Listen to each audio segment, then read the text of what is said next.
और क्या क्या पढ़ना वो आज से स्टार्ट होने वाला है। आज आपकी फर्स्ट क्लास है एक्चुअली, वो अगर ओवरऑल देखा जाए तो। क्योंकि फर्स्ट क्लास इसलिए क्योंकि आज हम लोग एक्चुअली पढ़ेंगे और पढ़ना क्या है। और सबसे पहले हम लोग स्टार्ट कर रहे हैं banking and current financial MCQs. ठीक है, तो आते हैं, स्टार्ट करते हैं। And hi Pritish, good morning dear. And Saipal Debram, good morning dear. और जितने भी लोग हैं और सभी को भाई वेरी वेरी गुड मॉर्निंग। आते हैं, स्टार्ट करते हैं।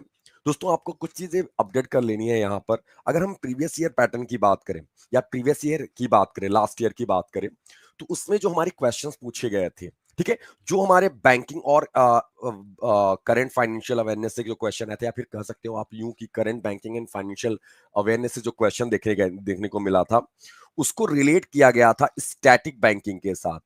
What is static banking? In fact आप सभी लोग जानते होंगे कि दरअसल स्टैटिक बैंकिंग है क्या। नहीं पता तो आप सुनते चलो।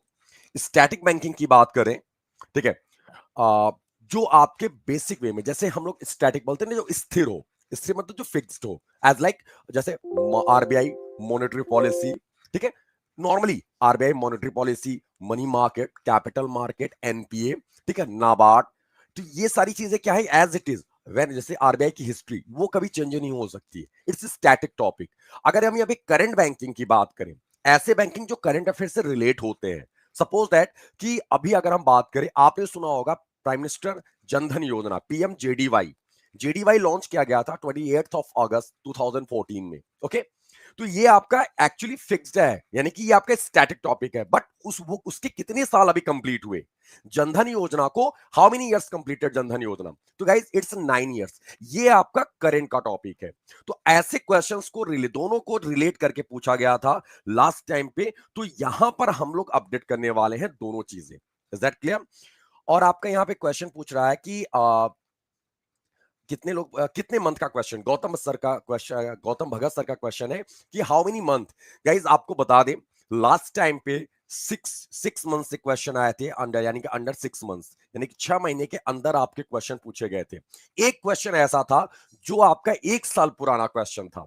बट वो क्वेश्चन क्या था, हर बार अपडेट हो रहा था। जैसे हर 2 महीने कोई न्यूज ऐसा है कि उसी को रिकॉल करती है आरबीआई। तो ऐसा कुछ क्वेश्चन था, only one question. Otherwise overall सारे क्वेश्चन की बात करें, ओनली अंडर 6 मंथ, यानी 6 महीने के अंदर का था।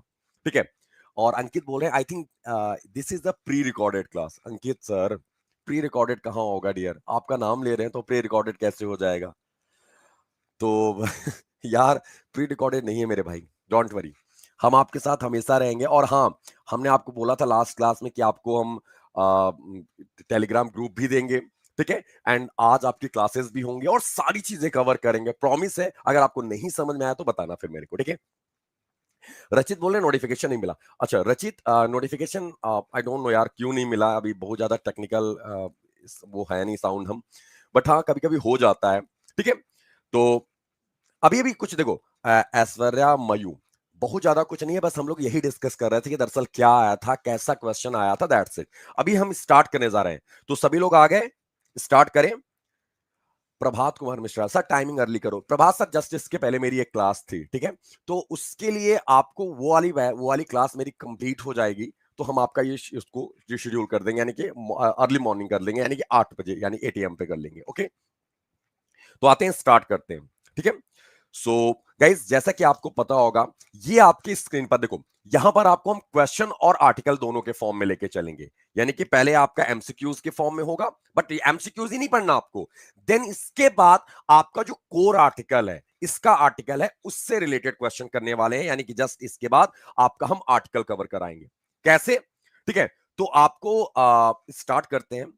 Y recorded class, why no live class? Sunil sir, recorded नहीं है, लाइव क्लास है। हम आपका नाम देख रहे हैं यहाँ पे, ठीक है, तो ये रिकॉर्डेड कैसे हो सकता है? 1 मिनट, आपको वॉइस क्लियर आ रही है? ठीक है, आप, हाँ, आप रिकॉर्डेड क्लास नहीं है डियर, ये लाइव क्लास है, ठीक है। तो आप आते हैं, स्टार्ट करते हैं यार। तो हम लोग सबसे पहले क्वेश्चन देखो, यहाँ पे कमेंट आ रहा है, यहाँ पे राजन सिंह सर का कमेंट भी आ गया, देखिएगा दोस्तों। ये पहला क्वेश्चन है और ये जुलाई मंथ से हम स्टार्ट कर रहे हैं, बैंकिंग एंड करंट फाइनेंस, ठीक है। देखिएगा, which of the following has introduce digital payment facility through WhatsApp and UPI यानी कि यूनिफाइड पेमेंट इंटरफेस के लिए। अब यहां पर क्वेश्चन क्या है कि अब ये नॉर्मल क्वेश्चन आपका ऐसे बन रहा है, अब इसका आर्टिकल भी हम आपसे डिस्कस करेंगे, बट उससे पहले आपका आंसर क्या है, ठीक है। तो इनमें से कौन से किसने इंट्रोड्यूस कराया है digital payment facility through WhatsApp यानी कि व्हाट्सएप पे एंड यूपीआई यानी कि यूनिफाइड पेमेंट इंटरफेस। अब यहां पर दो पॉइंट आ रहे हैं, यूपीआई पहले चीज तो यूपीआई के बारे में अभी अपडेट करने वाले हैं, बट इसका आंसर क्या होगा, Tata AIA insurance. Guys Tata AI है, टाटा एआई ने इंट्रोड्यूस किया है अपने जो उनके जो कस्टमर हैं उनको ऑटो पे के लिए। ऑटो पे आई थिंक आप सभी लोग समझते होंगे, ऑटो पे यानी कि प्रीमियम जब रिन्यूअल होता है तो उसमें क्या होता है, बहुत सारे कस्टमर ऐसे होते हैं, मैक्सिमम कस्टमर ऐसे होते हैं जो क्या करते हैं, ऑटो रिन्यू नहीं कर रहे यानी कि रिन्यू नहीं कर पाते, वो स्किप हो जाता है, भूल जाते हैं, वो लैप्स हो जाता पॉलिसी। तो इसी के लिए टाटा एआईए इंश्योरेंस ने क्या किया है, टाई अप किया है, यानी कि अपने आप एमओयू साइन किया है या टाई अप कर सकते हो, पार्टनरशिप किया है किसके साथ, व्हाट्सएप पे और यूनिफाइड पेमेंट इंटरफेस के साथ, कि वो ऑटोमेटिकली अगर ऑटो डेबिट यानी कि जिसको हम बोलते हैं ई मैंडेट अगर कर रखा है तो ऑटोमेटिकली उनके अकाउंट से पैसा क्या हो जाएगा, डिडक्ट हो जाएगा। इज दैट क्लियर, आपको समझ में आया। अब दोस्तों बात आती है UPI, what is the full form of UPI. सबसे पहला क्वेश्चन, फुल फॉर्म ऑफ यूपीआई आप सभी को पता है, कितने लोगों को पता है यूपीआई का पूरा नाम, सबको पता होगा, आप सभी बैंकर हो, कॉमन चीज है यूपीआई। गाइस यूपीआई में मिनिमम और मैक्सिमम कितने डिजिट का हम लोग पिन जनरेट कर सकते हैं, एनीवन, हाउ मेनी डिजिट यानी कितने डिजिट का पिन हम लोग जनरेट कर सकते हैं अंडर यूपीआई, यूपीआई के अंडर में, ठीक है, एनीवन, कोई मिनिमम और मैक्सिमम। और गौतम सर बोल रहे हैं 6 एंड मैक्सिमम लोगों का कमेंट आ रहा है 6 6 4 एंड एग्जैक्टली 4 से 6, 4 to 6 डिजिट का हम लोग पिन जनरेट कर सकते हैं। गाइस वन क्वेश्चन, एक क्वेश्चन है, यूपीआई किस कमिटी ने रिकमेंड किया था, यूपीआई को किस कमिटी ने रिकमेंड किया था इंडिया में कि यूपीआई कॉन्सेप्ट होना चाहिए ऐसा ऐसा, क्योंकि अभी आपने देखा होगा कि अभी ऑस्ट्रेलिया के प्राइम मिनिस्टर, ठीक है, एंथनी अल्बानीज, ठीक है, जब G20 में आए थे तो वो बाहर गए थे और आपने देखा होगा एक सोशल मीडिया पे एक पिक्चर आ रही थी कि वो मार्केट से मिर्ची, हरी मिर्च यानी चिली वो परचेस कर रहे थे, मतलब ऐसे चेक करने के लिए, और उन्होंने ऑटो पे यानी कि पे किया और मैसेज आया कि 10 रुपए प्राप्त हुए धन्यवाद, ऐसे करके जो आता है साउंड बॉक्स से, बहुत खुश हुए, यानी कि ये उन लोगों के क्या है, वो उनके लिए नया चीज है। तो कहीं ना कहीं वो चीज है, ऐसा यूपीआई को अडॉप्ट करने के लिए बहुत सारी कंट्रियां ऐसे वर्क कर रही हैं इसके लिए। तो यहां पर क्वेश्चन ये है कि किस कमिटी के रिकमेंडेशन पे लाया गया था और यूपीआई किसका प्रोडक्ट है, यूपीआई किसका प्रोडक्ट है, तो यूपीआई है एनपीसीआई का product, NPCI National Payments Corporation of India. What is the full form of NPCI, it's National Payments Corporation of India which headquarter located in कहां पर, मुंबई। एंड दोस्तों हु इज द हेड यानी कि who is the chief of NPCI, Dilip Asbe, कौन, Dilip Asbe. And दोस्तों NPCI को लाया किसने था, किसने लाया था, तो गाइस आरबीआई ने। अब ये तो नॉर्मल क्वेश्चन है, नॉर्मल बैंकर वाला क्वेश्चन है। अब थोड़ा टेक्निकल क्वेश्चन कि NPCI was registered under which act, ये याद रखना है। तो अंडर विच सेक्शन ऐसा भी क्वेश्चन आता है, तो एनपीसीआई रजिस्टर्ड है और किसके अंडर में आता है, तो guys it's registered under companies act 1956 which amended यानी जो अमेंड हुआ था इन विच ईयर, इट्स 2013 यानी कंपनीज एक्ट 2013 अंडर सेक्शन 8, 8 के अंतर्गत एनपीसीआई को मेंशन किया गया है। और अगर ये कंपनीज एक्ट 1956 की बात करते हो तो इसका सेक्शन 25। इज दैट क्लियर, तो आपको समझ में आए मेरी बात, हम क्या कहना चाह रहे थे, एनपीसीआई किस एक्ट के अंतर्गत रजिस्टर्ड है, तो गाइस कंपनीज एक्ट 1956 सेक्शन 25। अगर 1956 बोलते हो तो, अगर आप कंपनीज एक्ट 2013 मेंशन करते हो इट्स सेक्शन 8, ये ध्यान रखना, it's very very important guys. I hope की चीजें क्लियर होंगी। Of course Gautam sir don't worry, आपकी क्लासेस पीडीएफ सब मिलेंगी आपको, अभी एक दो क्लास और कर लो, अदरवाइज हम आपको अपना पर्सनल नंबर दे देंगे, ठीक है। पर्सनल नंबर से क्या होगा, अगर आपको कोई डाउट हो मेरे सब्जेक्ट का या फिर इनफैक्ट किसी का भी, तो हम ही देख रहे हैं, वो सारा चीज आप बता देना मेरे को, ठीक है। सो क्लियर है गाइस, ओके। मिथुन मेतिंगल कमिटी, या एग्जैक्टली कमिटी का नाम क्या है, किस कमिटी ने रिकमेंड किया था, गाइस आपको कुछ चीजें और अपडेट करा देते हैं हम यहां पर। जैसे आपने सुना होगा आरबीआई किस कमीशन के रिकमेंडेशन पे स्टैब्लिश हुआ, आरबीआई किस कमीशन के रिकमेंडेशन पे स्टैब्लिश हुआ, तो दोस्तों आरबीआई कमीशन का नाम था Hilton and Young commission, Hilton and Young commission which known as, ठीक है, royal commission, also known as royal commission, ये रॉयल कमीशन के नाम से भी जाना जाता था। इसी कमिटी ने रिकमेंड किया था आरबीआई का नाम, पहला चीज, फर्स्ट थिंग। सेकंड, नाबार्ड, जैसे बड़ी बड़ी बॉडीज है तो वैसे कहीं नहीं, नाबार्ड तो आपको बी शिवरमन कमेटी, वैसे ही आपका एटीएम भी है। एटीएम किस कमेटी के रिकमेंडेशन पे? It's C Rangarajan committee. हमारा जो एटीएम है जो हम और आप यूज करते हैं, ये किस कमेटी के रिकमेंडेशन पे लाया गया था? तो गाइस सी रंगराजन कमेटी, सी रंगराजन। गाइस ये क्वेश्चन आपका रिटन एग्जाम के लिए सुटेबल नहीं है, बट इंटरव्यू के लिए सबसे सटीक क्वेश्चन है। It's very very crucial guys, because you are banker, और बैंकर से ये क्वेश्चन आपसे काउंटर होंगे ही होंगे। लिख के ले लो आप। जो पैनलिस्ट होते हैं, जो पैनल होते हैं, वो आपसे ये जानना चाहते हैं कि आप अवेयर कितने हो, सचेत कितने हो, आपको नॉलेज कितना है, आपका बैकग्राउंड जो है भी है, आप सेल्स, सीनियर सेल्स मैनेजर हो, डजंट मैटर। आप क्या है, ऑपरेशंस में आप कोई एक अच्छे पोस्ट पर हो, एक ऑफिसर पोस्ट पर बैठे हो, वो फर्क नहीं पड़ता। आपको नॉलेज कितना है ये मैटर करता है, बिकॉज एसबीआई लेके जा रही है अपने यहां पर सर्कल बेस्ड ऑफिसर बना के। तो ऐसे क्वेश्चन आपके इंटरव्यू के लिए बहुत कॉमन बनते हैं। तो कमिटीज लाइक ये चीज है, ये बहुत कम हम लोग आप अपडेट कर पाते हैं। तो आप कमिटी का नाम याद रखना है। कौन सी कमिटी थी जिसने रिकमेंड किया था यूपीआई को, जिसने सबसे पहली बार, तो सॉरी माफ कीजिएगा, रघुराम जी राजन कमिटी। किसने? रघुराम जी राजन। ठीक है, रघुराम गोविंद राजन, जो हमारे यहाँ के सबसे बेस्ट आरबीआई गवर्नर के तौर पर जाने जाते हैं। रघुराम जी राजन कमेटी ने रिकमेंड किया था कि हमारे यहाँ पे एक ऐसा कॉन्सेप्ट होना चाहिए, एक इंटरफेस होना चाहिए, जो आज में हम लोग फॉलो कर रहे हैं यूपीआई। बट यहां पर अलग अलग कमिटीज बैठी, बट इन्होंने रिकमेंड किया था, जैसे एटीएम को सी रंगराजन कमेटी ने रिकमेंड किया था। याद रखिएगा ये सारी चीजें। ओके गाइस, आई होप की चीजें क्लियर होंगी। Any doubt, any question? Mukesh, if it could be possible take class, हाँ of course Mukesh sir, of course possible है, बट अब थोड़ा टाइम देना पड़ेगा आपको। मैंने रीजन बताया, हम मॉर्निंग 7 AM से क्लास ले रहे हैं, और रात में मेरी 10 to 11 क्लासेस भी होती हैं। रीजन यही, आपको इसीलिए हम और अर्ली मॉर्निंग कर देंगे, प्रॉमिस है इस चीज का। ठीक है, बस थोड़ा दिन टाइम दे दो, विद इन 1 week या 1.5 week। Okay Mukesh sir.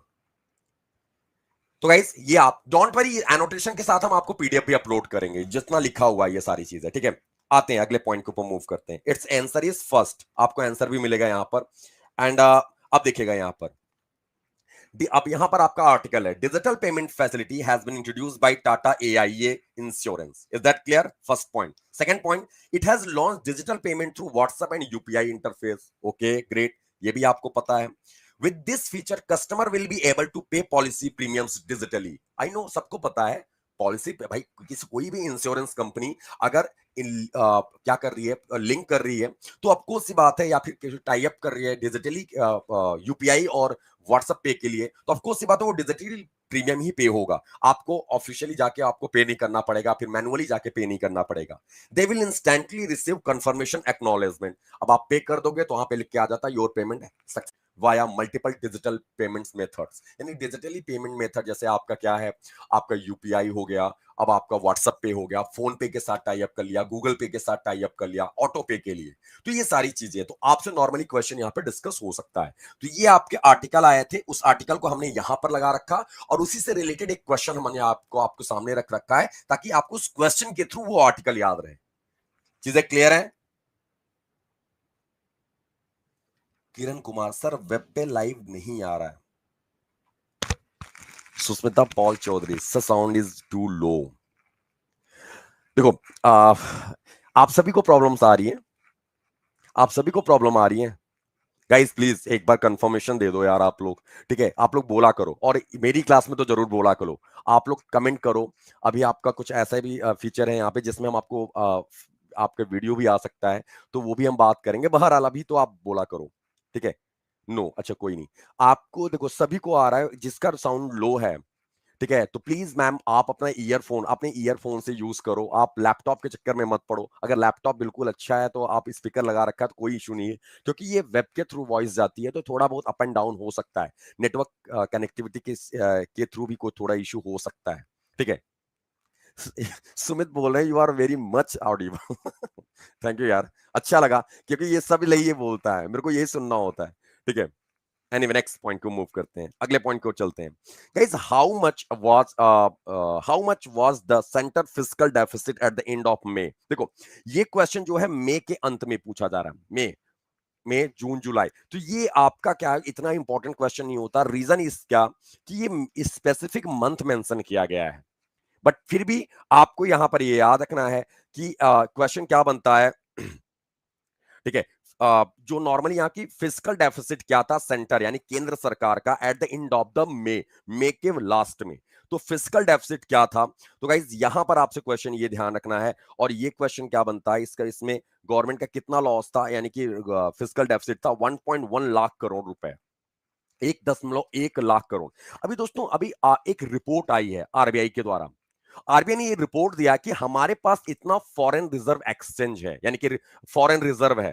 ठीक है, हमारे पास इतना फॉरेन रिजर्व है या फॉरेक्स रिजर्व है कि अगर हम लोग जितना भी हमारा लॉ, हमारी गवर्नमेंट का जितना क्या है कि डेफिसिट है, घाटा है, यानी कि जो हम लोगों ने लोन ले रखा है, चाहे वो वर्ल्ड बैंक से हो, एशियन डेवलपमेंट बैंक से हो, या फिर न्यू डेवलपमेंट बैंक एनडीबी से हो, डजंट मैटर, जितना भी हमारी बोरोविंग है, जितना भी हमारा क्या है डेफिसिट है, घाटा है, अगर हम उस चीज को अगर कवर करना चाहें तो हम अपने रिजर्व से कितने परसेंट तक कवर कर सकते हैं। सपोज दैट हमारा टोटल ओवरऑल बोरोइंग कितनी है, इट्स 100 रुपीज, और हमारे पास जो फॉरेक्स रिजर्व है, फॉरेन एक्सचेंज जो रिजर्व है वो कितना है, जितना भी है, हमारे लॉस का कितना कवर कर रहा है, अप्रॉक्स 93%। ये रिपोर्ट रिलीज किया है अभी आरबीआई ने, यानी कि लोगों में विश्वास दिखाने के लिए, डोंट वरी, हमारी हालत श्रीलंका जैसी नहीं होगी, श्रीलंकन इकोनॉमी के जैसे नहीं होगी। क्यों? क्योंकि हमारे पास इतना रिजर्व है। तो अब लोगों ने बोला कि भाई अरे रिजर्व का ही तो इशू है कि श्रीलंका में रिजर्व क्या हो गया, खत्म हो गया, यानी कि पूरी पूरे वाइप आउट हो गया, यानी पूरी तरीके से खत्म हो गया वहां के सेंट्रल बैंक का रिजर्व। तो वही तो हालत हुआ है। तो लोगों ने बोला कि नहीं, ये एक तरीका है आपको बताने का कि भाई हमारे पास जो लॉस है वो चलेगा ही, और हमारी इकोनॉमी अभी रनिंग इकोनॉमी अभी क्या है, अभी लीडिंग इकोनॉमी है, तो इतनी इश्यू नहीं होने वाली। इसके ऊपर एक आर्टिकल भी मैंने दिखाया था आपको, आप देखोगे यूट्यूब पे तो आपको मिलेगा, अदरवाइज अभी ये न्यूज आने वाला है आगे में। अभी हम आपको नवंबर मंथ में कवर कराएंगे ये न्यूज। ठीक है, तो आपको यहां पर याद रखना है, तो physical deficit at the end of the May, तो गाइस इट्स 1.1 लाख करोड़। दोस्तों यहां पर आपका पूरा मेंशन किया हुआ है कि मई 2023 में is what 11.8% of budget estimates for financial year 24। It was 12.3 of annual financial year 23 budget estimate in the same period of the last year।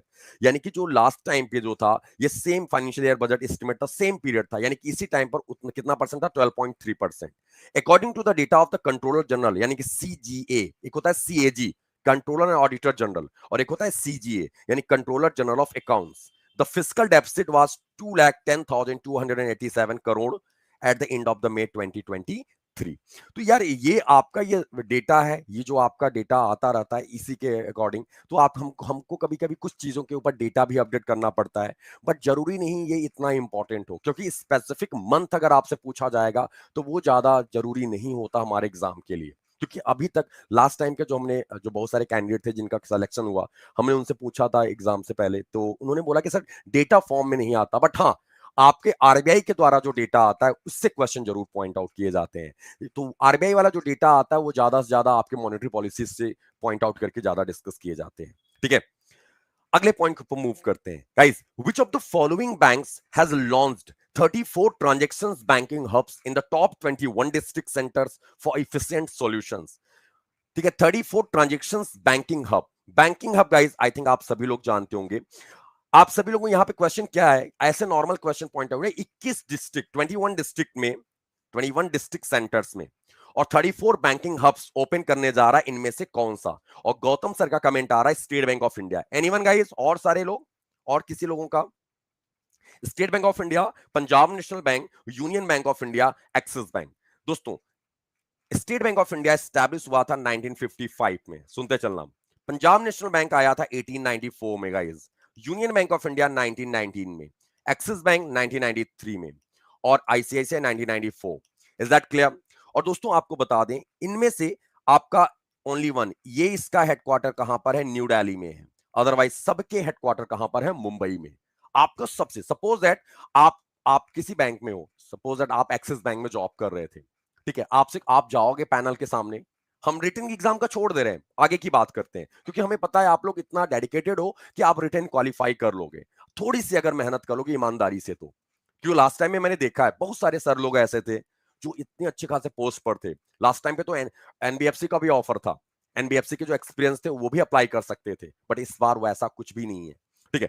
तो अगर हम बात करें नेक्स्ट प्रीवियस ईयर की, तो वहां पे बहुत नॉर्मल क्वेश्चंस पॉइंट आउट किए गए थे। जस्ट बैंक में जो बंदा या कैंडिडेट जॉब कर रहे हैं उससे रिलेटेड क्वेश्चन बहुत पूछा गया, वो पूछा ही जाएगा, इस बार भी पूछा जाएगा। तो कोई कोई एक्सिस बैंक में थे, तो एक्सिस बैंक किस ईयर में आया था, एक्सिस बैंक के फाउंडर कौन थे, या एक्सिस बैंक फाउंड कब हुआ था, एक्सिस बैंक का इसके पहले नाम क्या था, ठीक है, और एक्सिस बैंक के अभी करंट टाइम पे सीएमडी कौन है, ये कॉमन चीजें बनती हैं। तो यार आपको पता होना चाहिए एक्सिस बैंक किस ईयर में आया था, 1993 में। अगर 1993 से पहले, 1993 से पहले की बात करें, तो एक्सिस बैंक को किस नाम से जाना जाता था, एनीवन गाइस, एक्सिस बैंक को किस नाम से, एक नॉर्मल जनरल क्वेश्चन है। अभी स्टेट बैंक ऑफ इंडिया के बारे में भी बात करेंगे।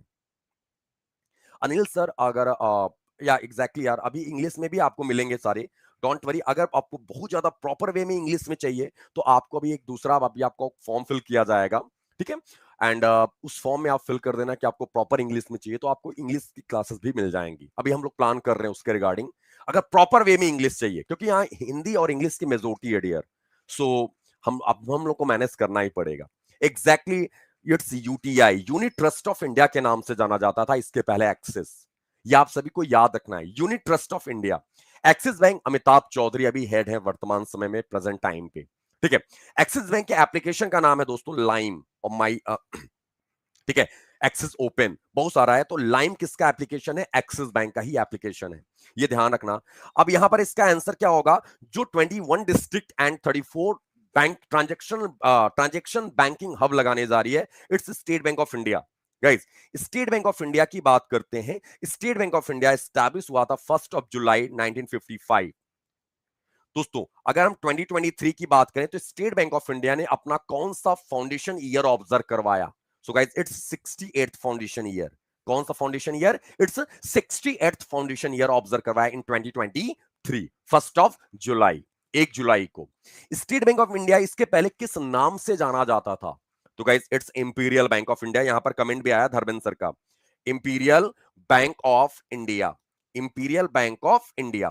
Imperial bank of India was established in which year, in 1921 guys, in which year, 1921 में आया था इंपीरियल बैंक ऑफ इंडिया, 1921 में। और इंपीरियल बैंक ऑफ इंडिया कितने बैंकों से मिलके बना था, तो गाइस देयर आर 3, और तीनों बैंकों को किस नाम से बोला जाता था, it's presidency bank, which name, तो इट्स प्रेसिडेंसी बैंक, यानी 3 प्रेसिडेंसी बैंकों को मर्ज करके नाम बना 1921 में imperial bank of India, and 1955, ठीक है, 1 जुलाई को इसका नाम क्या रखा गया, state Bank of India. Is that clear? एक सबसे important question, state Bank of India किस कमिटी के रिकमेंडेशन पे स्टैब्लिश कराया गया था, स्टेट बैंक ऑफ इंडिया किस कमिटी ने इसको रिकमेंड किया था कि स्टेट बैंक ऑफ इंडिया यानी कि स्थापना होनी चाहिए ना इंपीरियल बैंक ऑफ इंडिया का नाम बदल के, तो गाइस आपको याद रखना है Gorewala committee. Which committee, it's Gorewala committee. Exactly Dharmendra sir, great, Sumit भाई वेल डन यार, बहुत अच्छे, गुड, ठीक है। तो आपको याद ना गोरेवाला कमेटी, विच कमेटी, गोरेवाला कमेटी ने रिकमेंड किया था कि स्टेट बैंक ऑफ इंडिया, यानी कि जो 1 जुलाई 1955 में। तो कभी कभी क्वेश्चन ऐसे भी आते हैं, एसबीआई डे, आरबीआई डे, तो RBI day 1 April, SBI day 1 July, that's it. और 1 जुलाई की बात करें तो बहुत सारे डे होते हैं। 1 जुलाई, 1 जुलाई जीएसटी डे, 1 जुलाई डॉक्टर्स डे, 1 जुलाई और कौन सा डे हो सकता है, चार्टर्ड अकाउंटेंट डे। तो 1 जुलाई को बहुत सारे, 1 जुलाई जीएसटी डे, ऐसे क्वेश्चन आपसे क्वेश्चन पॉइंट आउट किए जाते हैं। Exactly Gautam sir, great. तो गाइस आई होप की चीजें क्लियर होंगी आपको, यहां पर कोई डाउट, कोई क्वेश्चन, कोई क्वेरी। तो अभी स्टेट बैंक ऑफ इंडिया ने अनाउंस किया है, ठीक है, क्या 21 डिस्ट्रिक्ट सेंटर्स में, 21 जिलों में हम 34 ट्रांजेक्शन बैंकिंग हब्स लगाएंगे। क्या लगाएंगे, बैंकिंग हब्स लगाएगा, जो ट्रांजेक्शन बैंकिंग हब के नाम से जाना जाएगा।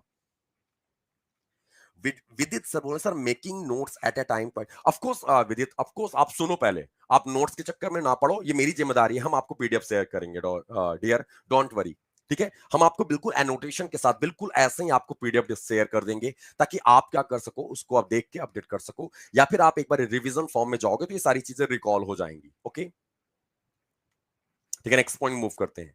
अगले पॉइंट को मूव करते हैं गाइस। यहां पर आपका सारा चीज है। Transaction banking hub has been launched by State Bank of India for efficient solution. The aim of these hub is provide comprehensive solutions for transactions, payments and collections. आपने एक नाम सुना होगा, आप सभी लोग बैंकर हो, आप सब लोगों ने नाम सुना होगा ई कियोस्क के। नाम सुना है कि नहीं? ई कियोस्क के। ई कियोस्क में क्या होता है, हम जहां पे पासबुक भी प्रिंट कर सकते हैं, आप अपना चेक भी जमा कर सकते हो, ठीक है, आप कैश भी डिपॉजिट कर सकते हो, विड्रॉ भी कर सकते हो। मतलब मैक्सिमम फैसिलिटीज जो होती है हमारी, वो वहां पर अवेलेबल हो जाती है। सेम एज इट इज ये ट्रांजेक्शन बैंकिंग हब्स का भी कॉन्सेप्ट यही है, ठीक है। Okay guys, next point move करते हैं। अगला point, what of the following has been first country to pledge support for the 1 trillion US dollar funding milestone for startup ecosystem by 2030? यार, निम्नलिखित में से कौन 2030 तक स्टार्टअप परिस्थितिकी तंत्र के लिए 1 ट्रिलियन यूएस डॉलर फंडिंग के लिए, ठीक है, समर्थन देने का वादा करने वाला पहला देश बन गया? यानी कि किसको? इंडिया को। इंडिया को सपोर्ट करेगा। महेंद्र सर, ऑफ कोर्स कर देंगे हम आपको, पहले क्लास तो कर लीजिए सर, हम पक्का प्रॉमिस आपको दे देंगे सर, ठीक है। अभी क्लास कर लीजिए प्लीज, आप लोग पहले भी सुन लो, जो सारे डाउट होंगे आप हम आपसे लास्ट में लेंगे, तो प्लीज आप सभी लोग थोड़ा सा भी कर लेना। महेंद्र सर आपको पक्का प्रॉमिस आपको दे देंगे पीडीएफ, ठीक है। एग्जैक्टली मुकेश सर, ठीक है। It's Saudi Arabia. Saudi Arabia जिसकी कैपिटल क्या है? It's Riyadh. Riyadh and currency is riyal. आप रियाल को याद कर सकते हो ट्रिकी वे में। अब आपको लगेगा कि दरअसल ये आपको जनरल अवेयरनेस का टॉपिक है, बट हम आपको अपडेट कराते चल रहे हैं। बॉयज क्यों अच्छे होते हैं? बॉयज क्यों अच्छे होते हैं? ठीक है, अब भाई अब हम लोग अच्छे होते हैं तो अब इसमें हम क्या ही बता सकते हैं। बॉयज क्यों अच्छे होते हैं? अच्छे होने का मतलब बस एक स्टेटमेंट बना है। जो ये अल्फाबेट्स हैं ये सब किसी न किसी कंट्री के लिए स्टैंड करते हैं। ऐसी कंट्रियां जिसकी करेंसी रियाल है या फिर रियल है, REAL, रियल, या फिर लाइक इस तरह रियाल है, इन सब करेंसियों के ट्रिक है। बॉयज क्यों अच्छे होते हैं? Guys, B stand for Brazil. Brazil की करेंसी क्या है? It's a real, REAL, real. O stand for Oman, Y stand for Yemen, S stand for Saudi Arabia, and guys, Q stand for Qatar. That's it. तो इन सभी कंट्रियों की currency क्या है? रियाल या reel. Reel मतलब रियल जिसको हम बोलते हैं, रियल तो ब्राजील का, ओनली रियल ब्राजील का, REAL, ठीक है, और रियाल ऐसे। तो सऊदी अरेबिया की करेंसी क्या है? रियाल, ठीक है। अब देखो यहां पे इन्होंने क्या क्या स्टार्टअप को सपोर्ट करने की बात की। अभी पूरे विश्व की बात करें, पूरे वर्ल्ड की बात करें, रिसेंटली डेटा के अकॉर्डिंग, ठीक है, रिसेंटली उस कंपनी का नाम का ट्रैक्शन। ट्रैक्शन नाम का एक कंपनी है जो ये डेटा रिलीज किया है कि किस कंट्री में सबसे, यानी किस कंट्री में और किस स्टेट में, उसके कंट्री के स्टेट में सबसे ज्यादा फीमेल स्टार्टअप्स, फीमेल के द्वारा, फीमेल लेड स्टार्टअप्स कहां पर सबसे ज्यादा है। तो गाइस, पूरे विश्व में इंडिया थर्ड रैंक पर आता है सबसे ज्यादा स्टार्टअप के मामले में। नंबर 1 यूएस, नंबर सेकंड पर चाइना एंड थर्ड पर इंडिया। और इंडिया में सबसे ज्यादा वुमेन लेड स्टार्टअप कहां पर है? तो महिलाओं के द्वारा चलने वाला स्टार्टअप या महिलाओं के द्वारा संचालित वुमेन लेड स्टार्टअप सबसे ज्यादा कहां पर है? तो first city is Bengaluru, and guys second is Mumbai, and third is Delhi. ये नॉर्मल चीज है, एग्जैक्टली, ठीक है। श्रीनिवास सुलू, ठीक है, Srinivas Sulu sir, exactly, it's Bengaluru. Guys, Bengaluru, Mumbai and Delhi, top 3 state cities ये हैं जहां पर वुमेन लेड स्टार्टअप सबसे ज्यादा है। ये क्वेश्चन, ऐसे क्वेश्चन आपके नॉर्मल बैंक के एग्जाम्स में पूछे जाते हैं, बट आपको भी पता होना चाहिए। तो गाइस, इट्स सऊदी अरेबिया जिसने इस बात के लिए प्रॉमिस किया है कि सर आने 2030 तक, 2030 तक हम आपको क्या करेंगे? 1 ट्रिलियन यूएस डॉलर की फंडिंग करेंगे। फॉर किसके लिए? स्टार्टअप को सपोर्ट करने के लिए, ठीक है। तो यहां पर आप देख सकते हो option D is the correct answer guys. G20 nations have agreed to adopt definition framework for startups. They have agreed to create a definition framework for startups and to ease market regulation for startup. और यहां पे देखो लिखा होगा the joint communique was adopted at the startup 20 शिखर summit on 4 July 2023।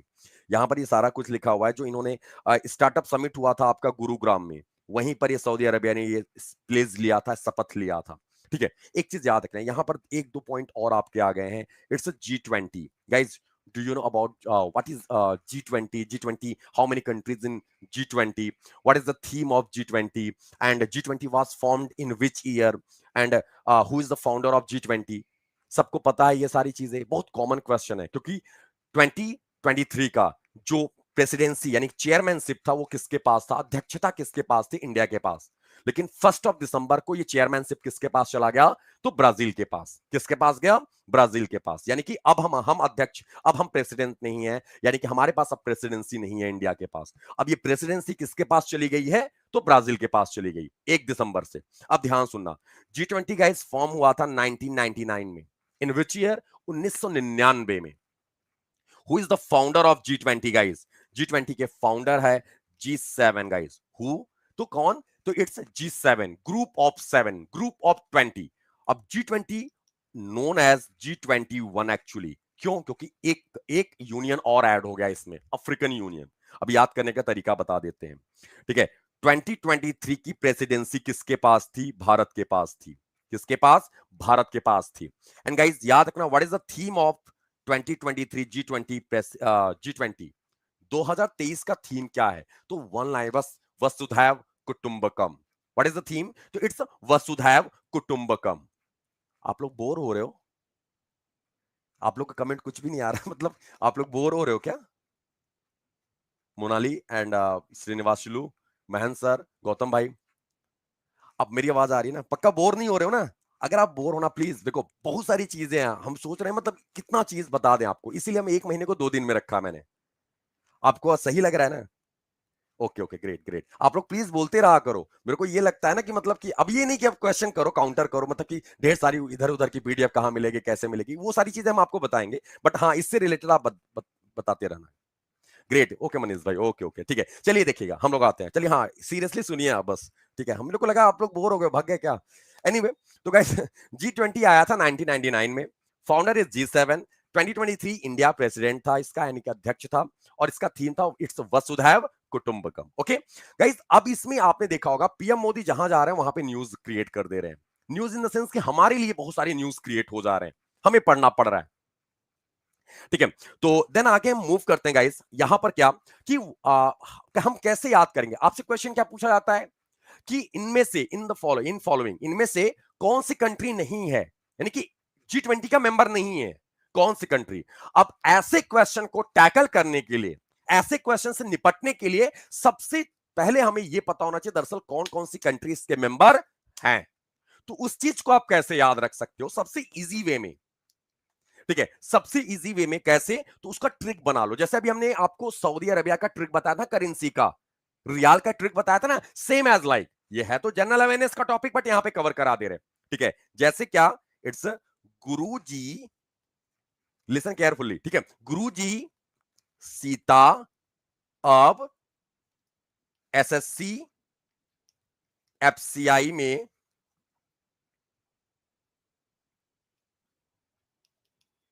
African union में नौकरी करते हैं, नौकरी करते हैं, बस स्टेटमेंट बना लेना। सुनना मेरी बात, गुरुजी सीता अब एसएससी एफसीआई में अफ्रीकन यूनियन, एसएससी एफसीआई और अफ्रीकन यूनियन में नौकरी करते हैं। स्टेटमेंट ऐसे बना लो, बहुत आसान वे में याद हो जाएगा। कैसे, हम आपको फिर से लिख दे रहे हैं, यहां पे कवर हो जा रहा, छोटे फॉर्म फॉन्ट में लिख दे रहे हैं, एसएससी एफसीआई और अफ्रीकन यूनियन में नौकरी करते हैं, नौकरी करते हैं। आई होप कि ये आपका विजिबल होगा, ठीक है। अब सुनिएगा, अब आप सुनते चलेगा कौन कौन सी कंट्री है, देखिएगा। G stand for Germany, U stand for UK, R stand for Russia, U stand for US. Guru, Germany, UK, Russia, US, there are 4 guru. J stand for Japan, I stand for India, guru ji Sita. S stand for Saudi Arabia, Saudi Arabia is a member of G20. Okay. S stand for Saudi Arabia. I stand for Italy. I stand for Italy. T stand for Turkey. T stand for Turkey. A stand for Australia. A stand for Australia. Anthony Albanese is the prime minister of Australia. वो India में आए थे अभी just, अभी हम आपको यहां पर अपडेट कराए, ठीक है। दूसरे ए से, A stand for Argentina, A stand for Argentina, B stand for Brazil, अगली प्रेसिडेंसी 2024 की प्रेसिडेंसी इसी के पास जा रही है। दोबारा डबल एस देन सी, तो दूसरे एस से हो जाएगा south Africa and South Korea. अभी हम याद करने का तरीका भी बता देते हैं, इसको कैसे याद करना आपने, ठीक है। South Africa and South Korea. C stand for China, F stand for France, C stand for Canada, I stand for Indonesia, it's I. African Union, it's union, African Union अभी रिसेंटली ऐड हुआ है India के presidency में। And M E, M stand for Mexico and E stand for European Union. Guys G20 one member is, ठीक है, यानी कि सारी कंट्रियां। अब फिर सुन लो, अब याद करने का तरीका। अब आपके बहुत सारे लोगों के मन में डाउट होगा कि सर ये तो हौच पौच हो गया यार, पूरी खिचड़ी बन गई, पूरा दही बन गया। तो आपको ऐसे याद रखना। कैसे याद करोगे आप? आसान वे में, सबसे सिंपल वे में, क्योंकि आपको पता होना चाहिए आप बैंकिंग पढ़ रहे हो तो आपको इकोनॉमी से रिलेटेड न्यूज होनी चाहिए। अगर आप इकोनॉमी पढ़ रहे हो तो आपको करंट का न्यूज होना चाहिए, और करंट अपडेट कर रहे हो तो आप डेडिकेटेड होने चाहिए न्यूज के, या फिर जो तरीका भी हो आपको फॉलो करो, वो डजंट मैटर, आपको पता होना चाहिए कोई सा भी न्यूज, ठीक है, तभी आप डिबेट कर पाओगे। तो यहां पर ट्रिपल एस है, तो एस 3 बार है। एक कहां पर है? इट्स हियर, यहां एंड यहां, ठीक है। There are 3 S, it's triple S. First एक एस से क्या स्टार्ट होगा? तो एस से क्या होगा? एक से हो जाएगा इट्स साउथ कोरिया, ठीक है। Then Saudi Arabia, Saudi Arabia and South Africa. That's it. आप याद करने का तरीका बना लो। ट्रिपल एस से 3 कंट्रियां, इसके अलावा कोई नहीं। आई से 2 ट्रिपल आई हैं, तो ट्रिपल आई एक से इंडोनेशिया, एक से इटली और एक से इंडिया। तो लाइक ऐसे आपको याद कराना है ताकि आपको ये सारी चीजें याद रहें, ठीक है। तो आपके G20 नेशंस हैं जिन्होंने अडॉप्ट, यानी इस स्टार्टअप फ्रेमवर्क को क्या किया है, जो प्रॉपर वे में स्टार्टअप फ्रेमवर्क है इसको अडॉप्ट करने की बात की है जितने भी G20 मेंबर्स हैं।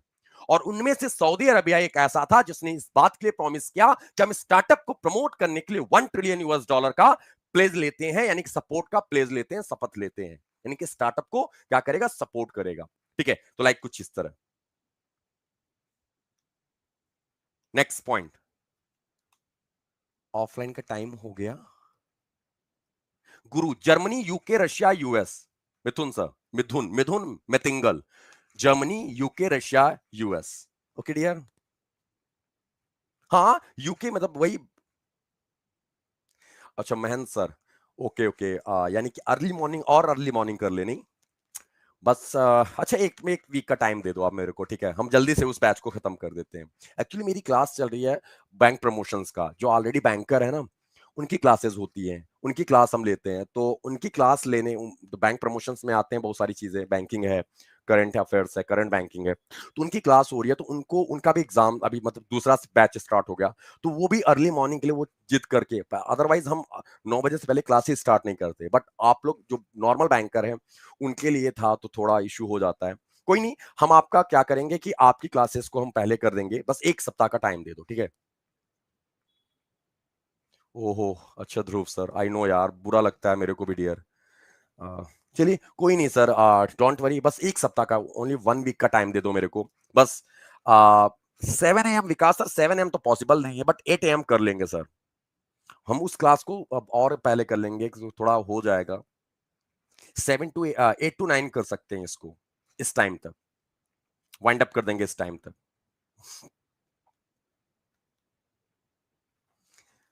8 AM, जी हाँ Dharmendra sir, 8 AM, 8 to 9 AM। Okay, ठीक है, 8 to 9। Okay okay okay okay, good. चलिए आते हैं, फटाफट देख लेते हैं, फिर हम लोग डिस्कस कर सकते हैं।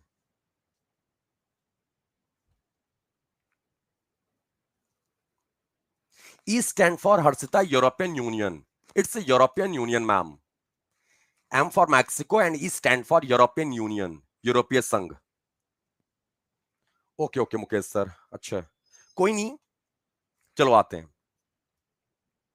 तो 4 साल फर्स्ट क्लास है यार, तो फोकस तो कर ही सकते हैं, बट हाँ अब क्या करें, सबके डाउट है तो डाउट लेना पड़ेगा ना, पहली क्लास है, पहली क्लास में थोड़ी इश्यूज होते हैं डियर, सो डोंट वरी, ठीक है। According to RBI financial stability report, आपसे क्वेश्चन आता है कि फाइनेंशियल स्टेबिलिटी रिपोर्ट आरबीआई कितने दिनों में रिलीज करता है, यानी कि क्या फ्रीक्वेंसी होती है, क्वार्टरली, हाफ ईयरली, एनुअली या मंथली, लाइक कुछ इस तरह। तो RBI financial stability report the write-offs to gross non-performing asset ratio of stood at the 47.9% in financial year 2023.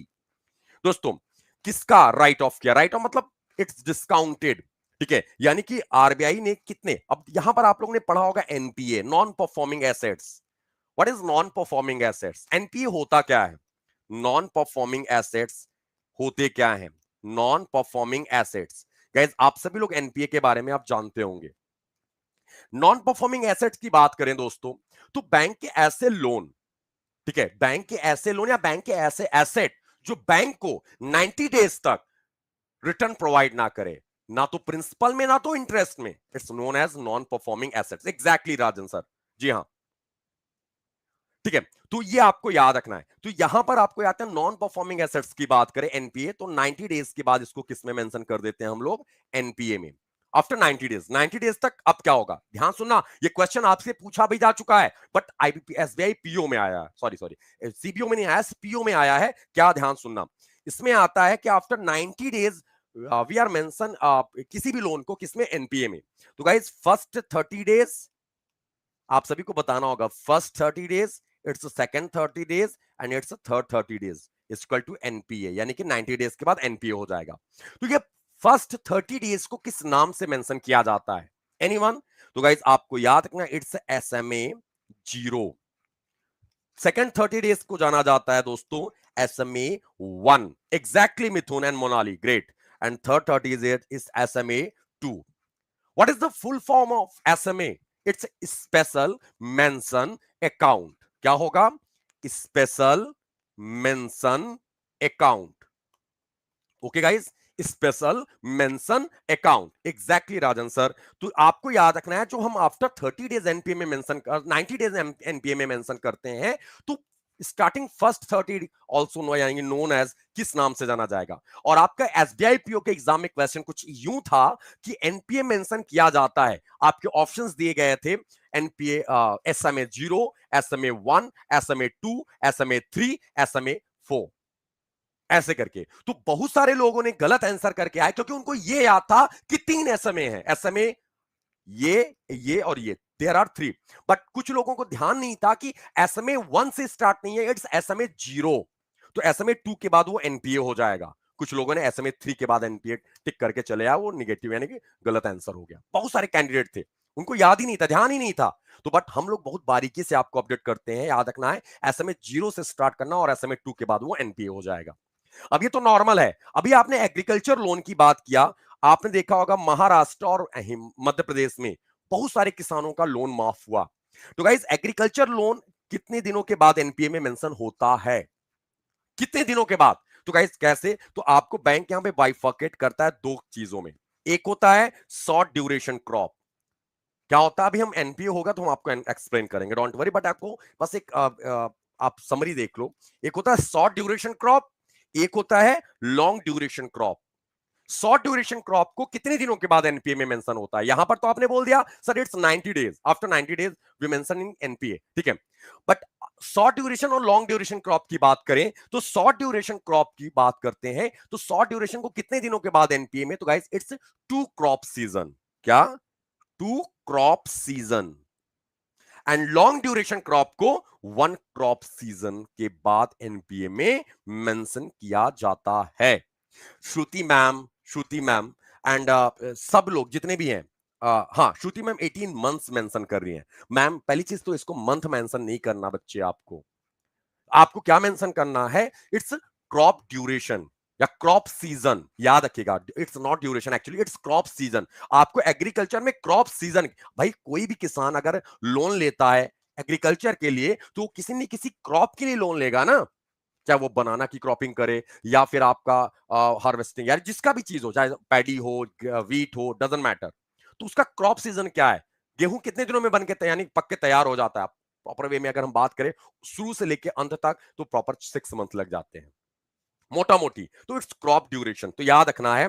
तो शॉर्ट ड्यूरेशन क्रॉप को 2 क्रॉप सीजन के बाद एनपीए में डाला जाता है, एंड लॉन्ग ड्यूरेशन क्रॉप को 1 क्रॉप सीजन के बाद एनपीए में मेंशन किया जाता है। तो ये सारी चीजें आपको अपडेट रखनी है, ये एक्चुअल आपके लिए इंपॉर्टेंट होगा। ओके, आई होप चीजें क्लियर है गाइस, यस और नो? ठीक है, तो ये चीजें याद रखना। तो यहां पे किस बैंक को, private sector bank, public sector bank, all scheduled commercial bank, small finance bank या रीजनल रूरल बैंक्स। तो फाइनेंशियल स्टेबिलिटी रिपोर्ट में ये मेंशन किया आरबीआई ने कि हम कितने लोगों के, यानी कि इनमें से किसके बैंक को, किसके लोन को, यानी कि कितना 47.9% को क्या किया है, राइट ऑफ किया है, यानी कि डिस्काउंटेड, यानी कि छूट दे दी है। तो प्राइवेट सेक्टर बैंक्स, यानी कि जितने भी प्राइवेट सेक्टर बैंक्स थे, ठीक है, उनके 47.9% को राइट ऑफ कर दिया आरबीआई ने। एक अकॉर्डिंग आपको से बात है, राइट ऑफ किया होगा तो बैकएंड से सपोर्ट मिला होगा किसका, गवर्नमेंट का, या फिर और किसी चीजों का। तो आरबीआई ने फाइनेंशियल स्टेबिलिटी रिपोर्ट में ये चीजें मेंशन की हैं, ठीक है, सभी प्राइवेट सेक्टर बैंक्स के। ठीक है, तो गाइस आपको यहां पर ये चीजें याद रखना आप लोगों ने यहां पर, ठीक है। अगला माफ कीजिएगा, पानी दे दीजिएगा। हाँ, ठीक है, अगले पॉइंट को मूव करते हैं दोस्तों।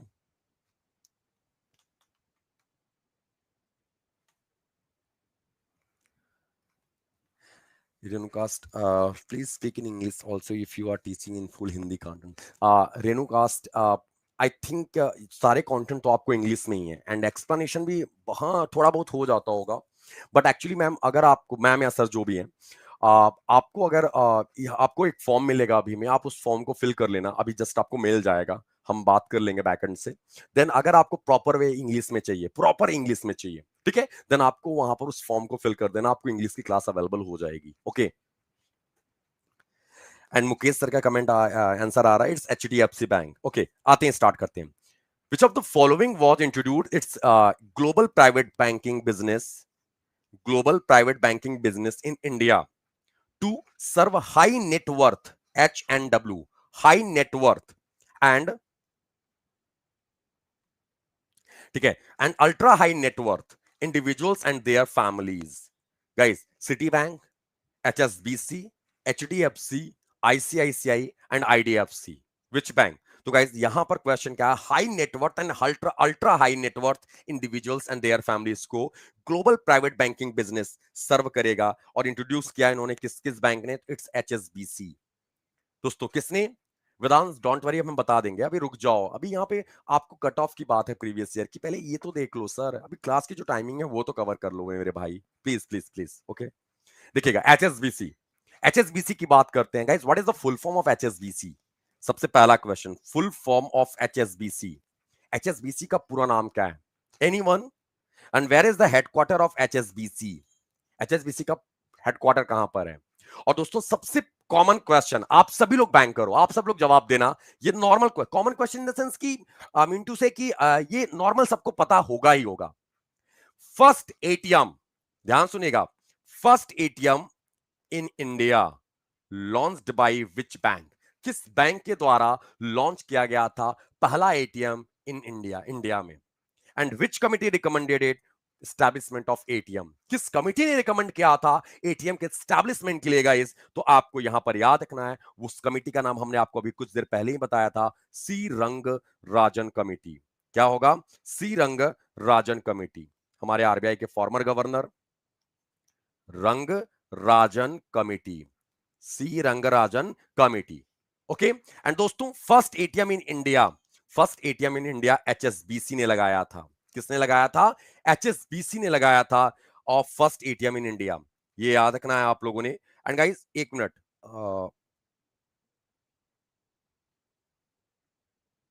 ठीक है, ये ध्यान रखना, हाँ, फर्स्ट एटीएम इन इंडिया 1987 में किसने लगाया था, एचएसबीसी ने लगाया था। एचएसबीसी का फुल फॉर्म क्या है, Hong Kong Shanghai bank corporation, Hong Kong Shanghai bank corporation. And दोस्तों वेयर इज द हेडक्वार्टर, तो इट्स लंदन, कहां पर इसका हेडक्वार्टर है, लंदन। सर आंसर दे दिया, ओके कोई नहीं, आप सभी लोग आंसर दे रहे हो, आई नो यार, हम आपसे आपको चेक नहीं कर रहे हैं आंसर के लिए, बस हम आपको इंगेज करने की कोशिश करते हैं, आप जवाब तो नहीं पता तो आप डिस्कस करो, यहाँ पे आप सभी के कमेंट ऑन होंगे, इसीलिए मैंने ऑन कर रखा है, आप लोग सब जवाब दो, किसी का देखो गलत होगा तब याद हो जाएगा वो चीजें, ठीक है, अगर सही है तो कोई बात ही नहीं, फिर तो माशाल्लाह अच्छी बात है। देखो अब यहाँ पे हम हाईलाइट कर देते हैं, what is the full form of HSBC, Hong Kong Shanghai bank corporation, ठीक है, where is the headquarter, guys it's London. 1987 में इंडिया में सबसे पहला एटीएम एचएसबीसी ने लगाया था, और एटीएम लाया गया था किस कमेटी के रिकमेंडेशन पे, सी रंगराजन कमेटी के रिकमेंडेशन पे, ठीक है, रंगराजन, ठीक है, रंग राजन, ठीक है। तो गाइज ये ध्यान रखना आप लोगों ने। और फॉर्मर आरबीआई गवर्नर, ठीक है। और दोस्तों एक चीज और याद रखना आप लोगों ने, ठीक है। सी रंगराजन, ये चीजें तो पता ही है, ये तो इन्हीं कमेटी के रिकमेंडेशन पे। देखो सी रंगराजन कमेटी ने दो चीजों के लिए रिकमेंड किया था, फर्स्ट इज एटीएम एंड दोस्तों second is financial inclusion. Second is financial inclusion, financial inclusion, वित्तीय समावेशन। आज आप बैठते हो इंटरव्यूअर के सामने या फिर आप किसी कस्टमर के सामने बैठते हो, तो आपको टारगेट दिया जाता है फाइनेंशियल इंक्लूजन का। अब फाइनेंशियल इंक्लूजन में टारगेट क्या होता है, ठीक है। आपके बैंक को टारगेट मिलता है कि भाई हम उस एरिया में, उस क्षेत्र में, ठीक है, बैंकिंग फैसिलिटी मुहैया कराएंगे, ठीक है। बैंकिंग फैसिलिटीज किसमें, अफोर्डेबल कॉस्ट पर, ठीक है। Affordable cost per banking services मुहैया कराएंगे। तो गाइज ये आपका जो प्रोसेस है, ये फाइनेंशियल इंक्लूजन कहा जाता है। अनबैंक्ड पीपल, अनबैंक्ड एरियाज, तो आपको ऐसे, तो ये कॉन्सेप्ट, ये दरअसल इस किस कमिटी ने रिकमेंड किया था, तो ये रंगराजन कमेटी। आप पढ़ोगे कहीं पर, गूगल करोगे तो कई कमिटियां दिखेंगी आपको, कालिया कमेटी, ठीक है, रंगराजन कमेटी। कंफ्यूज होना बिल्कुल भी नहीं, इट्स रंगराजन कमेटी ने रिकमेंड किया था financial inclusion and ATM. Guys ATM, what is the full form of ATM, ATM का पूरा नाम क्या है। एंड सबसे अभी सबसे इंपॉर्टेंट क्वेश्चन हम आपसे डिस्कस करेंगे, what is the full form of ATM. Guys ATM का पूरा नाम क्या है, कितने लोगों को पता, देखो सबको पता होना चाहिए यार प्लीज। ऑटोमेटेड टेलर मशीन, हम सबका कमेंट देखेंगे यहां पर। देखो गौतम उत्तम मिश्रा सर का जवाब आ रहा है ऑटोमेटिक। उत्तम सर इट्स ऑटोमेटेड होगा सर, नॉट ऑटोमेटिक एक्चुअली, और not tailoring. Vatsal Kapadia sir, it's not tailoring, automated teller machine actually only, ठीक है। देखो ये चीजें देखो सबको पता है, ऐसा नहीं है हम किसी को कह रहे हैं किसी को नहीं पता, सबको पता है। But what is the full form of ATM, it's automated teller machine, okay guys, ATM. और दोस्तों एटीएम की बात करें, एक चीज और याद रखना, सबसे important point, what is the difference, सबसे common question, what is the difference between ATM and debit card, जवाब दीजिएगा। हाँ मिथुन, मिथुन सर, ऑटोमेटिक भी ऑप्शन में होगा exactly exactly. Srishti Hatti ma'am, it's not automatic, automated कर लेना, ओके। ऑप्शन में होंगे यार, याद रखना, ऑप्शन में सब होगा और कंफ्यूज हो जाओगे आप सभी लोग, क्योंकि उसमें एग्जाम का फोबिया और प्रेशर रहता है, और हम लोग टकाटक आंसर देने के चक्कर में, और क्यों, क्योंकि हमारा सेक्शनल भी है टाइमिंग, तो उसमें हमको खत्म भी करना होगा। तो आप लोग गलत करने से बचना, बिल्कुल काम होके, ठीक है। तो अच्छा, what is the difference between ATM and debit card, ATM और डेबिट कार्ड के बीच में अंतर क्या होता है, एनीवन। देखो आप सभी लोग को पता होना चाहिए, ATM can not be used for UPI payments while debit card can be use for the same, okay. ATM card ATM machine में यूज होगा, अच्छा, और डेबिट कार्ड एटीएम मशीन में नहीं यूज होगा, कर्मा राठौड़ सर। बताओ अंतर क्या होता है, ठीक है। नॉर्मल चीजें हैं, देखिए यार नॉर्मल चीज, बस सिंपल वे में सौम्या मैम को हम और एक्सप्लेन कर देते हैं यहाँ पर, मतलब इनके आंसर्स को, ठीक है, ध्यान सुनना। एटीएम इज अ मशीन, उत्तम सर, क्या यार एटीएम इज अ मशीन, ये तो वही वाली बात है कि एटीएम का full form any time money, ठीक है। चलिए इधर देखिएगा, कोई नहीं। एटीएम और डेबिट कार्ड में डिफरेंस क्या होता है गाइस, एटीएम से आप ओनली, आप क्या कर सकते हो, आप ओनली कैश विड्रॉ कर सकते हो, क्या कर सकते हो, only cash withdraw. And debit card को आप टैप एंड पे कर सकते हो, ठीक है। आप स्वाइप यानी कि स्वाइप कर सकते हो, आप उससे ऑनलाइन पेमेंट कर सकते हो, ई कॉमर्स ई गेटवे पर, ठीक है, ये ध्यान रखना है। आप डिपॉजिट कर सकते हो और विड्रॉ कर सकते हो, किससे, डेबिट कार्ड से। बट एटीएम से आप केवल केवल क्या कर सकते हो, आप कैश विड्रॉ कर सकते हो, एग्जैक्टली कर्मा राठौर। एक डेबिट कार्ड में आप ऑनलाइन यूज भी कर सकते हो, जी हाँ सर, बस एक लाइन का डिफरेंस है डियर, एक लाइन का। एटीएम में केवल केवल आप कैश विड्रॉ हो सकता है, बट डेबिट कार्ड में आप सारा कुछ कर सकते हो, ठीक है, टैप एंड पे, स्वाइप, ठीक है, online payment, debit and deposit and withdraw, ठीक है, ये सारा कुछ अवेलेबल होता है, जी हाँ। तो आज में आपने देखा होगा सभी डेबिट कार्ड के ऊपर, एटीएम कार्ड के ऊपर क्या लिखा होता है, एटीएम कम डेबिट कार्ड, या मेंशन होता है इट्स अ डेबिट कार्ड। तो मेरी बात समझ में आई आप सभी को, ये सारी चीजें क्लियर है गाइस, यस और नो, बताइएगा, हाँ या ना, क्लियर है गाइस, ओके गुड। तो आप बताइए, इतना चीज क्लियर है आपको, आज आपने जितने भी क्वेश्चन किए, आप 7-8 क्वेश्चन किया होगा, 10 क्वेश्चन अप्रॉक्स 60 क्वेश्चन होगा, ज्यादा नहीं, 7 to 8 क्वेश्चन किया होगा। तो 7 to 8 क्वेश्चंस में गाइस आपको मैक्सिमम क्वेश्चन देखने को मिला। ऐसे आपको प्रॉपर वे में दिसंबर तक आपको करंट कवर करना होगा, और उसमें कितनी क्वेश्चन आपको मिलेंगे, it's a lot of question. यानी कि आपके पास पूरा पूरा स्टैटिक को कवर कर ले रहे हैं हम लोग यहां पर, साथ ही साथ करंट को भी कवर कर रहे हैं। आज फर्स्ट क्लास है, ठीक है, आज फर्स्ट क्लास है, तो फर्स्ट क्लास को बहुत ज्यादा हेक्टिक नहीं बनाना आपके कि हाँ आज ही लास्ट क्लास हो गया, बिल्कुल नहीं। हम आपके साथ हैं, प्रॉमिस करते हैं, जब तक आपको प्रॉपर वे में पूरा कंप्लीट नहीं हो जाएगा एग्जाम से पहले तक, तब तक हम आपको नहीं छोड़ेंगे। इस चीज के लिए आप प्रॉमिस कर सकते हो। हम भी आपके साथ के ही हैं, हम आपके बीच के ही हैं, ठीक है। सो आप लोग प्लीज इस चीज के लिए कभी ये मत होना, पैनिक नहीं होना कि अरे वैभव की क्लास छूट गई यार, वैभव की क्लास स्किप हो गई। कुछ नहीं यार, आप जब बोलोगे हम यूट्यूब पे क्लास लगवा लेंगे, जब बोलोगे हम एक्स्ट्रा क्लास लगवा लेंगे, सो डोंट वरी, ठीक है। ओके, तो आते हैं अगले पॉइंट पर, मूव करते हैं। हाँ, देखो यहाँ पर देखो, HSBC has introduced its global private banking business in India. HSBC has launched to serve high net worth and ultra high net worth individuals and their families. HSBC has launched new business which is aimed to at client with investable asset of over 2 million. अभी इन्होंने नया business start किया है, मैं कह सकते हो introduce किया है, ठीक है, लॉन्च किया है लोगों के लिए, जिसका जो इन्वेस्टेबल एसेट है जिसका 2 मिलियन US डॉलर के ओवर है, ठीक है।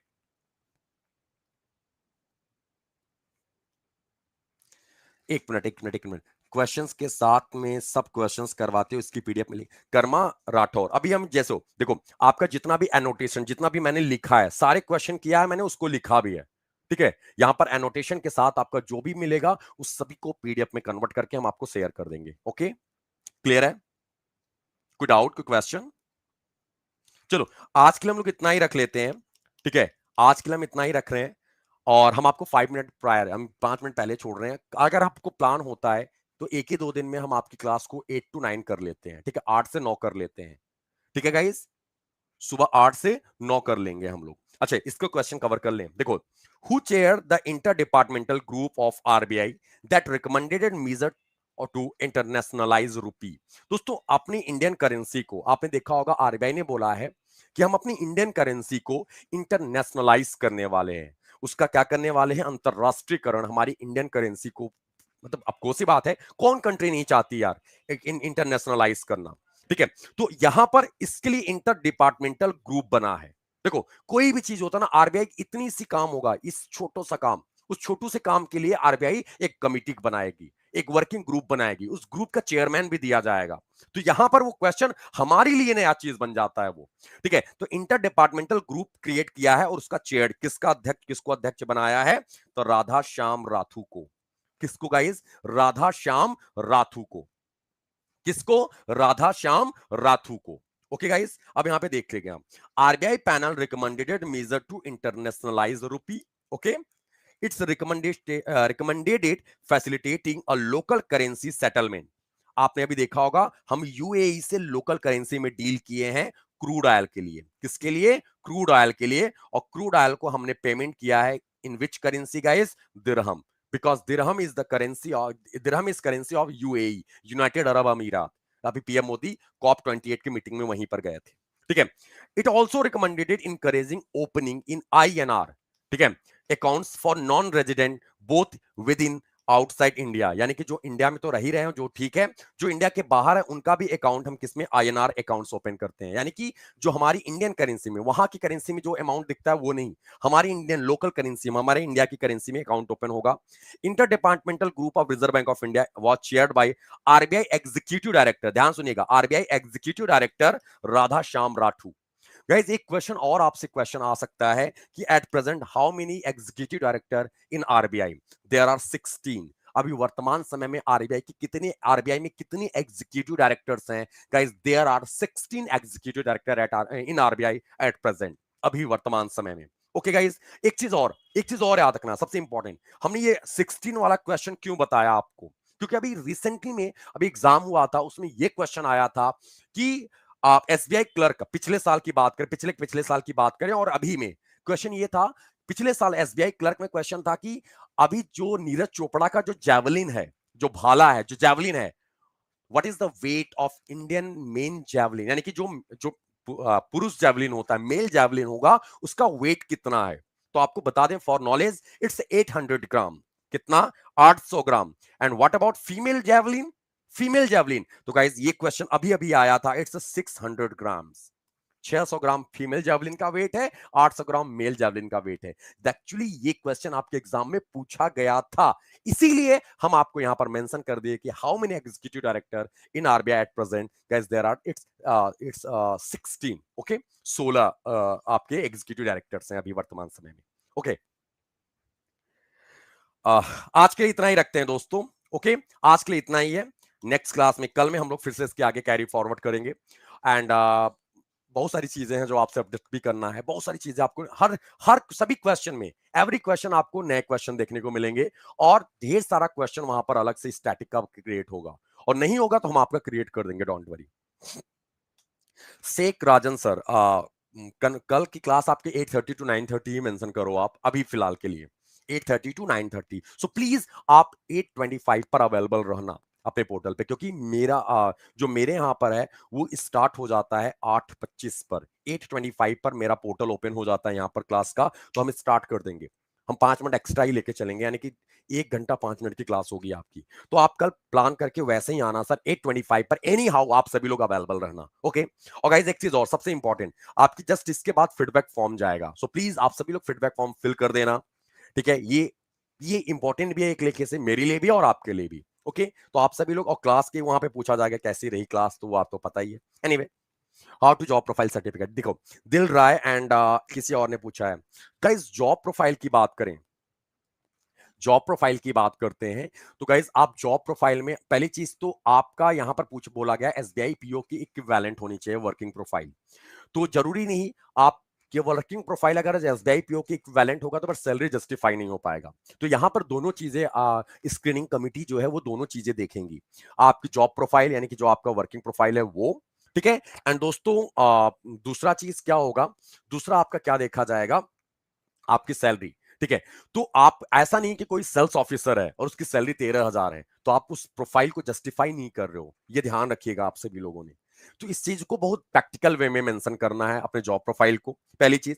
दूसरी चीज क्या होती है, अगर आपसे पूछा जाए आपकी किस पोस्ट से आप हो, या फिर आप रिजाइन कर दिया, ठीक है, या फिर आप अभी वर्किंग हो, तो आपको क्या करना, आपको कोई सर्टिफिकेट प्राइवेट सेक्टर्स वाले बहुत रेयर देते हैं, प्राइवेट बैंक्स, ठीक है। तो आपका एचआरएमएस पोर्टल बना होगा, एचआरएमएस पोर्टल पे आपकी डेजिग्नेशन लिखा होगा, सॉरी, हाँ, वो डेजिग्नेशन आप क्या करो, उसका स्क्रीनशॉट लेके अपलोड कर सकते हो, मेंशन कर सकते हो। सो डोंट वरी, इसका कोई इशू नहीं है, आपको वहां पे वेरीफाई हो जाएगा। वैसे भी वो क्रॉस वेरिफिकेशन जरूर करेंगे, उनको पता होता है, जो स्क्रीनिंग कमिटी बनेगी ना, प्राइवेट सेक्टर बैंकर भी होंगे वहां पर जो अच्छे पोस्ट पर होंगे उसी स्क्रीनिंग कमिटी में, ठीक है। देन वही डिसाइड करते हैं कि हमको आगे लेके जाना चाहिए या नहीं। Branch manager of course, Santosh sir of course चलेगा सर, इसमें कोई बात ही नहीं है, नहीं चलेगा, ठीक है। सीनियर मैनेजर, मैनेजर, ये सब चलेगा, बस ऑफिसर रैंक होना चाहिए आपको, क्लर्कियल कैडर नहीं होना चाहिए, दैट्स इट। ये याद रखना, बैकएंड पे क्लर्कियल कैडर, जैसे हम लोग लिखते हैं सीनियर फैकल्टी, ठीक है। तो सीनियर फैकल्टी के बैक लास्ट में लिखा होता है हमारा डेजिग्नेशन सीनियर मैनेजर, और नॉर्मल फैकल्टी मैनेजर पर होते हैं। तो अगर हम एक एग्जांपल बता रहे हैं हम आपको बस, ठीक है, तो वैसे ही आपका वहां पे लिखा होगा कि आप पोस्ट क्या है, जो लोग जानते हैं, जो रिटेल में कस्टमर जानता है, हमारे कलीग जानते हैं, बट एक्चुअल हमारा डेजिग्नेशन क्या है, वो चीजें होंगी, तो एचआरएमएस में मेंशन होगा, आप उसको भी देख सकते हो, ठीक है। तो जॉब प्रोफाइल मेंशन करना बहुत जरूरी है, ठीक है, और जस्टिफाई करना होगा आपको, अदरवाइज स्क्रीनिंग कमेटी फिर आपको आगे नहीं बढ़ने देगी, ठीक है।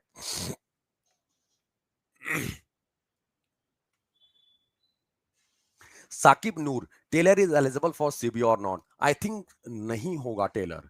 टेलर अब जरूरी नहीं है, टेलर में देखो, टेलर में कभी ऑफिसर भी बैठते हैं, कभी क्लर्कल कैडर के लोग भी बैठते हैं। So please Saqib Noor sir, एक बार आप कंफर्म कर लेना अपना क्या है। कोई इशू नहीं है पंकज सर, अब इतना भी नहीं, प्रीवियस जॉब में सैलरी बहुत कम नहीं होनी चाहिए सर। अब देखिए एक एग्जांपल समझो मेरी बात, मैं टू द पॉइंट समझना मेरी बात। अब सैलरी अब 10,000 है सर, तो क्या आप जस्टिफाई, एक एग्जाम, हम आपको नहीं जस्टिफाई बोल रहे हैं, आपको नहीं बोल रहे कि आपकी सैलरी 10,000 होगी, कहने का मतलब क्या है, अगर किसी की सैलरी 12,000 15,000 होती है, क्या उस पोस्ट को जस्टिफाई कर रहा है सर जो एसबीआई सीबीओ ने मांगा है। आप अपने से सोच कर रखना, आप स्क्रीनिंग कमेटी हो, ठीक है, वहां पर क्या होगा। हाँ, तो प्रोफाइल सेल्स ऑफिसर चलेगा, चलेगा।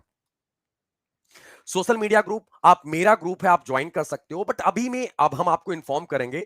कल में आपका ग्रुप बन गया, बट आज वाली क्लास में नहीं इन्फॉर्म करेंगे, कल वाली क्लास में इन्फॉर्म करेंगे। ओके, आपका एक ग्रुप है, वहां पर आप जुड़ सकते हो। ठीक है, आपका एक ग्रुप है, वहां पर आप जुड़ सकते हो। टेलीग्राम पर ग्रुप है, जहां पर हम आपको सारे डाउट्स, सब कुछ डाउट्स इन द सेंस कि अगर कोई डाउट हुआ लाइक प्रोफाइलिंग के लिए या फिर कुछ ऐसे पर्सनल डाउट्स हुए, वो चीजें क्लास के डाउट आप क्लास में डिस्कस कर लेना। वहां पर पीडीएफ भी मिल जाएगा, और पीडीएफ क्लास के रिकॉर्डिंग के बाद भी आपको अवेलेबल हो जाएगा। Okay dear. हाँ हाँ, assistant manager Susmita and Saumya दोनों चलेगा मैम, डोंट वरी।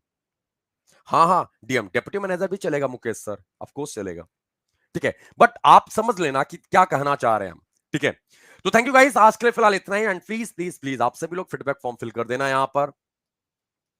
हाँ हाँ प्रीतीश, 9 के बाद आप कर सकते हो, बट आपको रिकॉर्डेड फॉर्म में क्लास मिलेगा सर। वो प्रीतीश सर, रिकॉर्डेड क्लास मिलेगा। ओके, एंड थैंक यू दोस्तों, have a great day, best of luck. एक बार फिर से दिन भर के लिए बेस्ट ऑफ लक, एंड फिर से मिलते हैं। लव यू यार, हैव ए ग्रेट डे, नमस्कार, धन्यवाद, महादेव, राधे राधे।